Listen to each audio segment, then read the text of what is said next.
मैं क्या सोच रहा हूँ कि आप ये जानना चाहते हैं, तो आइए आपको फिर से मैं एक नई यात्रा पे ले चलता हूँ। बस फिर क्या था, मैं भी निकल गया चंडीगढ़ रेलवे स्टेशन, बहुत कौतूहल वश भरे मन में, और स्टेशन पर चुपचाप बैठ कर के अपनी आने वाली गाड़ी का इंतज़ार करने लगा। आती जाती गाड़ियों को देखता, यात्रियों को देखता, जो यात्री अपनी यात्रा पर जाने के लिए ट्रेनों का इंतज़ार कर रहे थे। बस इंतज़ार करते करते मेरी ट्रेन का आने का टाइम हो गया, जो कि रात को थी।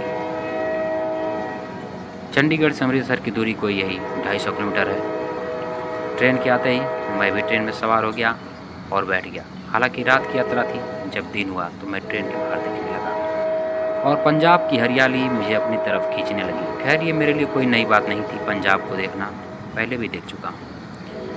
जो यहाँ की मिट्टी में होता है वही तो हमारे यहाँ भी होता है, वही खाद्य पदार्थ।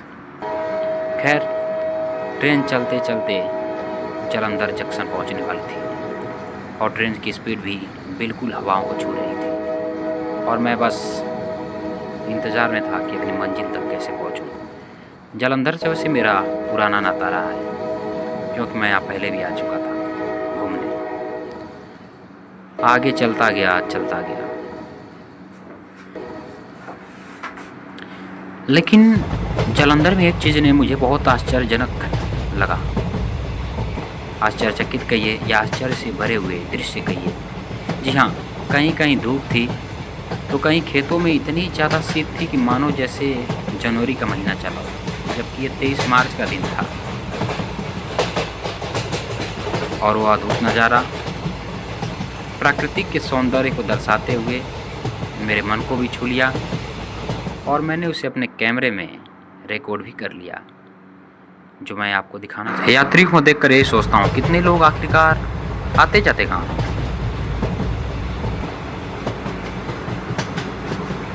लेकिन इतने सारे लोगों को देख के मेरे मन में यात्री हर स्टेशन पर मिलते हैं जो विवश करते हैं सोचने पर। और ये यात्रियों से बड़ा स्टेशन जो सोचने में मजबूर करते हैं खत्म हुआ। इस कोहरे को देखिए जिसकी मैं बात कर रहा था अभी। खैर, जालंधर के गांव से होते हुए जब ये गाड़ी गुजर रही थी तो मैं यहाँ के गेहूं की फसलों को देख रहा था और सोच रहा था कि यार अपने यहाँ भी तो फसलें हो ही गई हैं और कटाई एक ही साथ चालू होती है, क्योंकि मौसम एक ही सा होता है। ये वह सतलुज नदी है जो पंजाब की एक रीढ़ की हड्डी है। इस नदी के भी दर्शन कर चुका था। बस वो पार हुआ और हम अपनी उस मंजिल पर पहुंच गए जिसका हमें इंतज़ार था। हालांकि अमृतसर में पहली बार आया था। अमृतसर उतर करके हम सीधे गुरुद्वारे की तरफ चल पड़े।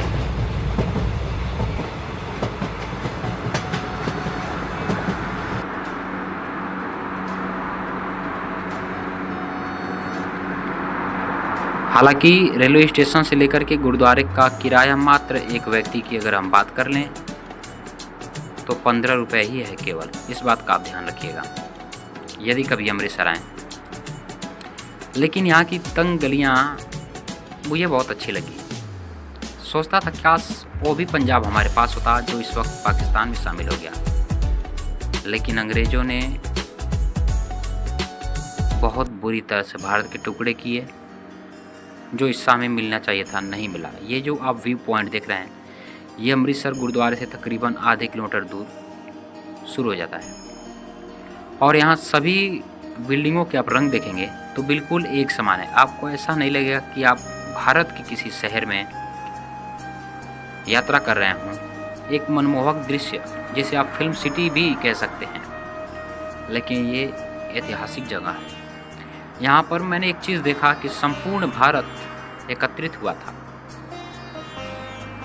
और हम बस निकल पड़े गुरुद्वारे की तरफ और मन में एक हर्षोल्लास था कि वहाँ कैसा होगा। उस दृश्य को मैं देखने वाला हूँ जिस दृश्य को मैं आज तक केवल किताबों में पढ़ता रहा, वीडियो में देखा, जिसके बारे में मैंने सुना, वो अमृतसर गुरुद्वारा।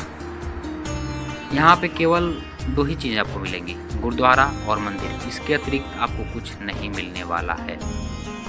खैर, यहाँ भी राम जी की पूजा होती है और सभी राम भक्त ही यहाँ पर एकत्रित होते हैं।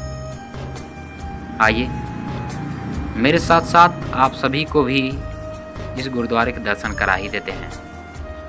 यह यहाँ का मुख्य गेट है और जब आप यहाँ प्रवेश करेंगे तो एक बहुत अच्छी बात है कि आपके पैर ऑटोमेटिकली धुल जाएंगे, क्योंकि यहाँ पे पानी की सुव्यवस्था की गई है जिससे आपको चल कर के पार करना होता है। और जब मैं सीढ़ियों से गुरुद्वारे को देखा, आहा, मन अति प्रसन्न हो गया। और आखिरकार ऐसा क्या हुआ कि सनातन धर्म में पैदा हुए गुरु नानक देव जी फिर से एक नई धर्म की स्थापना करने के लिए विवश हो गए।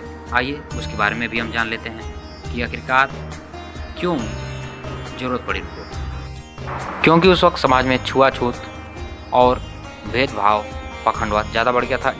इसको देखते हुए गुरु नानक देव जी ने चारों वेदों का अध्ययन किया, भगवत गीता का अध्ययन किया और भगवान के सही स्वरूप को जान करके सिख धर्म की स्थापना की। सिख धर्म का अर्थ, और मुगल शासक उस वक्त बहुत तेजी से धर्मांतरण करा रहे थे, उसे रोकने के लिए ये बहुत जरूरी था। और सिख धर्म अपनाने वालों के लिए गुरु नानक देव जी ने 5 सूत्र बताए जो उनकी निशानी के तौर पर जाने जाते हैं। केस, कंगा, कच्छा, कड़ा और कृपान, ये सिखों की निशानियाँ होती हैं। गुरु नानक देव जी का जन्म 15 अप्रैल 1469 में ननकाना साहिब, जो कि वर्तमान में इस समय पाकिस्तान में है। जो ज़मीन हमारे पास होनी चाहिए, सोचिए वह इस समय पाकिस्तान में है। खैर, आगे बढ़ते हैं। यहाँ पर आप आएंगे तो आपको लंगर भी खा सकते हैं, यानी कि जो यहाँ का लंगर प्रसाद होता है उसे भी आप चख सकते हैं। इसके अतिरिक्त हम जब यहाँ से लंगर चखे तो हम सीधे बाहर चले गए, वहाँ जालियांवाला बाग। जिस लोगों ने इतिहास को पढ़ा होगा, मुझे लगता नहीं कि वो इस ऐतिहासिक घटना को भूल सकते हैं। आइए आपको दिखाते हैं कि किस तरह से हमारे हजारों वीर जो इस देश को आज़ाद कराने के लिए जान दे गए, और आज के दौर में जो नई युवा पीढ़ी है वो किस तरह से लालच में उस पार्टी वोट करती है जो कि उसे सब कुछ फ्री में देने की बात करती है। चलिए इसके अंदर उस कुएं के भी हम आपको दर्शन कराएंगे जिसमें से तकरीबन 120 लाशें निकाली गई थी। आखिरकार ये जालियांवाला बाग कब और किस लिए घटना हुई, इसका टोटली कारण क्या था, यही वो कुआं, ध्यान से देख लीजिए आप। और इसके अतिरिक्त दीवारों पर लगी उन तमाम गोलियों को भी मैं आपको दिखाऊंगा जो उनके सीने में उस वक्त लगी थी। आप सोचिए कि किस तरह से बच्चे, बूढ़े, बुजुर्ग, हिंदू और सिख यहाँ पर मारे गए और किस तरह से अंग्रेजों ने यहाँ पर शासन किया था। जालियांवाला बाग जो कि 13 अप्रैल 1919 में हुआ था। जनरल डायर के कहने पर कई लोगों को मार दिया गया। 379 तकरीबन लोग मारे गए, 1200 से अधिक लोग घायल हुए थे। ये तो अंग्रेजों का आंकड़ा था। ये है वो गोलियों के निशान। गोलियों के निशान को आप ध्यान से लिए, ये जो गोलियों के निशान हैं उनको उस वक्त लगे थे। खैर, आज के लोगों की तो हम बात ही नहीं करेंगे। इनके अंदर तो वीरता नहीं, केवल कायरता है और फ्री में खाने के लिए केवल उस पार्टी को वोट ही करना है। ऐसे ऐतिहासिक स्थानों को देखना और ऐसी वीरता को प्रणाम करना ही हम लोगों का कर्तव्य बनता है। और जब आप यहाँ घूमेंगे तो आपको एहसास होगा कि उस वक्त क्या यहाँ पे दौर रहा होगा। खैर, हम चुपचाप वहाँ से घूम करके वहाँ की यादों को अपनी आँखों में बसा करके वापस चले आए। और आते वक्त एक विचार मन में रहा कि क्या मेरा देश कभी स्वार्थी लोगों से मुक्त होकर के देश प्रथम और स्वार्थ पीछे होकर के पार्टियों को वोट करेगा, या हमारा देश फिर से गुलामी की दौर जीने के लिए तैयार है। मुझे एक चीज़ यहाँ पर बहुत अच्छी लगी, क्योंकि यहाँ पे तमिलनाडु, केरला, कर्नाटका, महाराष्ट्र, असम, बंगाल, राजस्थान, यानी कि हर जगह के लोग मुझे देखने को मिले।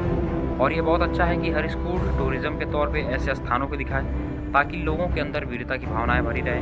साथ ही साथ महाराणा प्रताप की भी भूमि उनको दिखानी चाहिए और भारत के गौरवशाली इतिहास को बताना चाहिए जो कि हमारे इतिहासकारों ने हमसे छिपा के रखे हैं। आप अपने ही आसपास के कितने इतिहास को नहीं जानते होंगे। इस प्रकार से मुगलों का इतिहास चढ़ा बढ़ा के दिखाया गया है। हमारे बच्चे वही पढ़ते हैं और उनके दिमाग में केवल वही भरा है। गुरु नानक देव जी, गुरु गोविंद सिंह जी, उनका जो है कि उनके बच्चों का क्यों कत्ल किया गया ये नहीं बताया जाता है।